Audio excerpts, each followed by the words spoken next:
Assalamualaikum warahmatullahi wabarakatuh.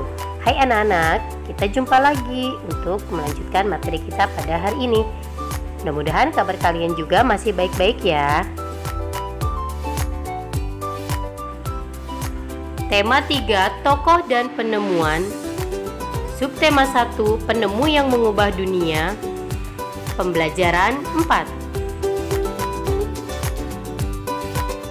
Tahukah kamu siapa penemu bola lampu pijar? Bagaimana ia menemukannya? Sikap apa yang harus kita contoh darinya? Thomas Alva Edison, sang penemu bola lampu pijar. Pernahkah terbayang olehmu hidup tanpa penerangan? Setelah matahari terbenam, tentu akan sulit melakukan kegiatan di luar rumah karena lingkungan yang gelap gulita. Kegiatan di dalam rumah mungkin juga terbatas. Kita patut mensyukuri salah satu penemuan besar yang mengubah dunia. Penemuan bola lampu pijar oleh Thomas Alva Edison.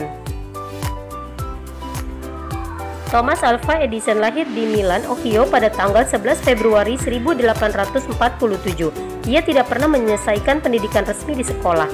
Ia hanya sempat bersekolah selama 3 bulan. Edison diajar oleh ibunya di rumah.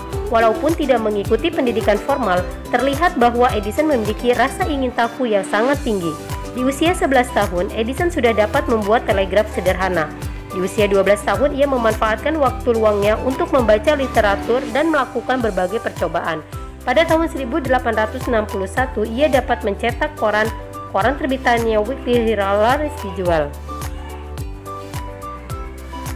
Ia melihat dunia butuh penerangan. Ia menghabiskan waktu selama 2 tahun serta dana yang cukup besar untuk mengembangkan penemuan. Melalui kerja kerasnya, pada tanggal 21 Oktober 1879, lahir lampu pijar listrik pertama yang dapat menyala selama 40 jam. Kegigihan Thomas Alva Edison memberikan hal baru bagi dunia. Rasa ingin tahunya yang tinggi dan sikap pantang menyerahnya mampu mengubah dunia menjadi lebih baik. Identifikasilah informasi pada teks eksplanasi tersebut. Tulislah informasinya pada grafik berikut. Paragraf 1 membahas tentang topik masalah. Topik masalah itu sama dengan pernyataan umum. Jadi pada paragraf pertama itu menerangkan tentang apa yang akan dibahas pada teks di atas. Paragraf kedua menjelaskan tentang deret penjelas. Deret penjelas ini, kalau kalian lihat lagi pada teksnya, berarti menjelaskan tentang siapakah Thomas Alva Edison.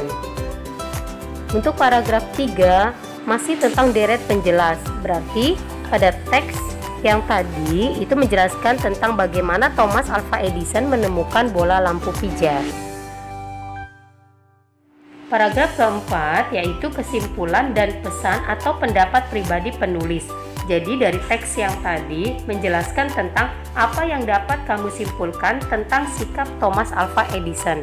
Jadi seperti itu anak-anak ya. Kalian ingat kembali struktur teks eksplanasi yang terdiri dari pernyataan umum, deretan penjelas, dan juga penutup.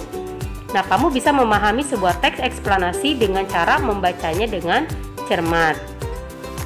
Penyajian informasi dalam bentuk diagram akan memudahkan kita untuk mengingat dan memahami informasi dari suatu teks. Sekarang kita akan membahas tentang penggunaan hak yang bertanggung jawab. Dengan ditemukannya lampu pijar, saat ini kita dapat melakukan berbagai hal di malam hari, seperti yang dilakukan oleh Siti dan adiknya berikut. Ayo kita simak lampu belajar hadiah dari ayah.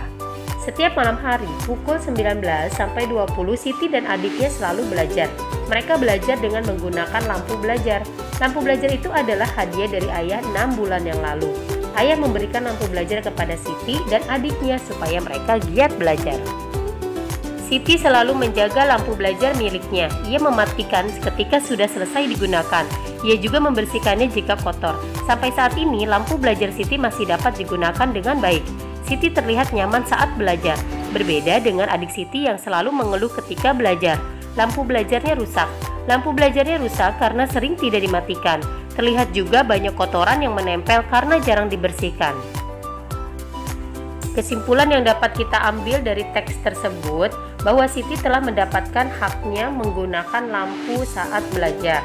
Dan Siti juga sudah menggunakan haknya dengan tanggung jawab karena dapat merawat lampu belajar tersebut dengan baik.